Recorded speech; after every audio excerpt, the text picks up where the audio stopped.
To Hong Kong now, one of Asia's great multicultural cities. The Islamic community here is a sizable one, with roots in many different countries from India and Pakistan to Africa and the Middle East. Despite their diverse origins, Hong Kong's Muslims have largely found acceptance within the local community, adapting to their Chinese surroundings, but also holding on to their own identity. Susan Yu has the story.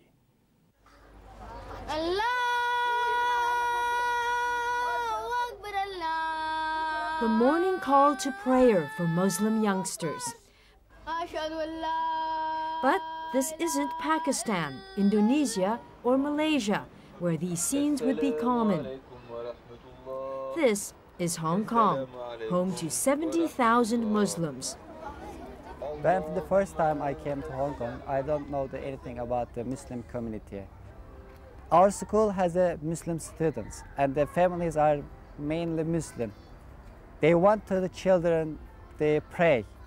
And for that Muslim people, they need to see that their children's praying.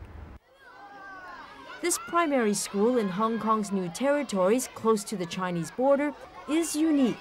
It was established in 1996 after Muslim parents here had been struggling for years to find for their children schools that were sensitive to their Islamic heritage.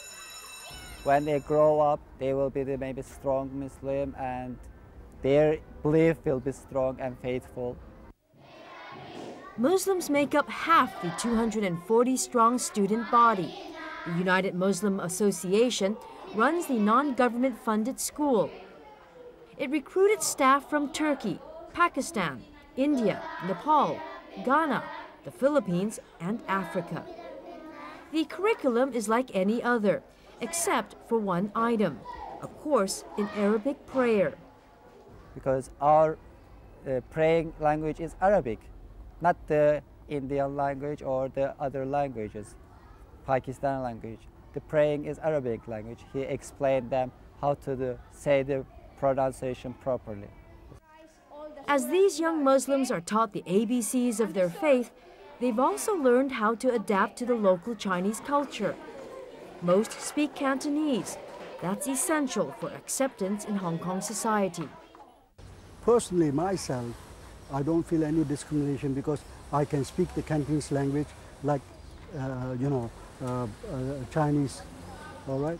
But there are discrimination against, Muslim from Pakistan, Muslim from India, or Muslim from Indonesia, and so forth.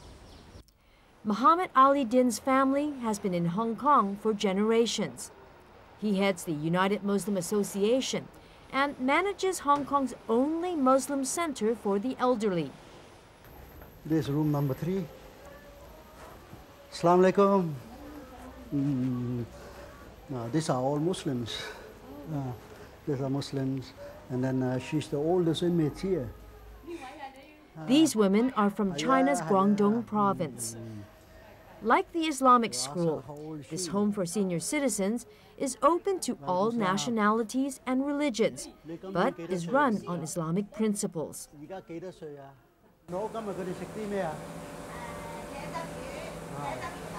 Halal food is served, meals done in an Islamic manner. Relatives of non-Muslim patients are banned from bringing in pork. And just around the corner, now, we have here a prayer hall. Every day we have students coming in to learn Quranic. Islam has a place in Hong Kong history, longer than most people realize.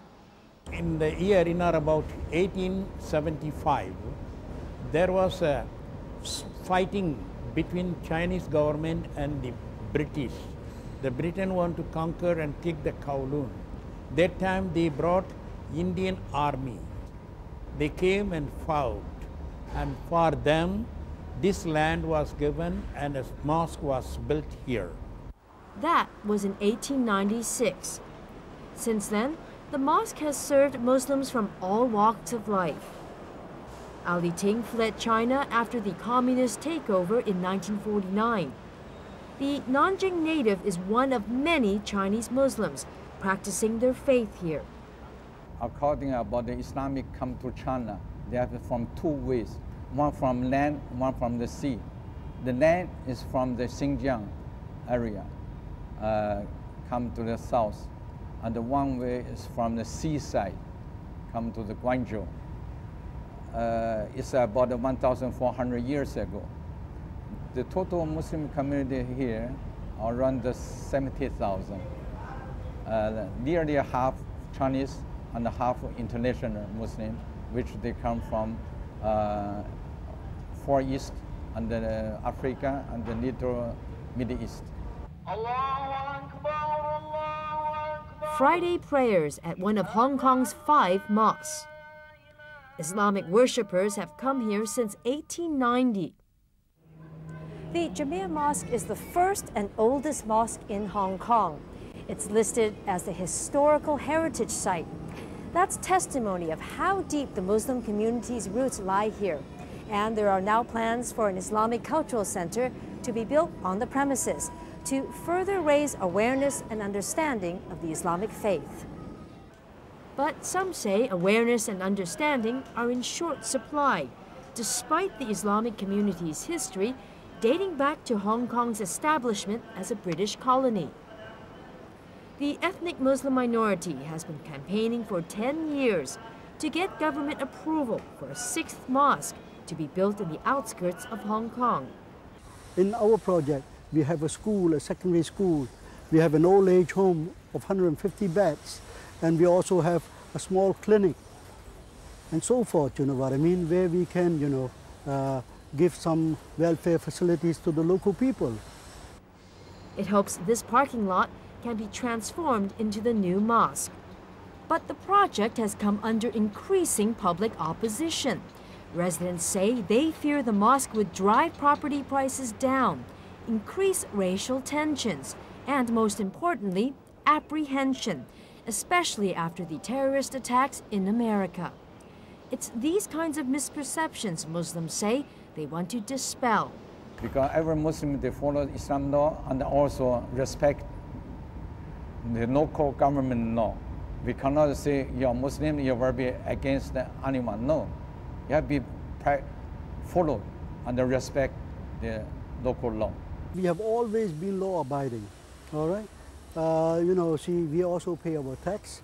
And then if you were to go to the, Stanley Military Cemetery or the Taiwan Military Cemetery, you can see there are a lot of Muslim soldiers buried there. They have sacrificed for Hong Kong.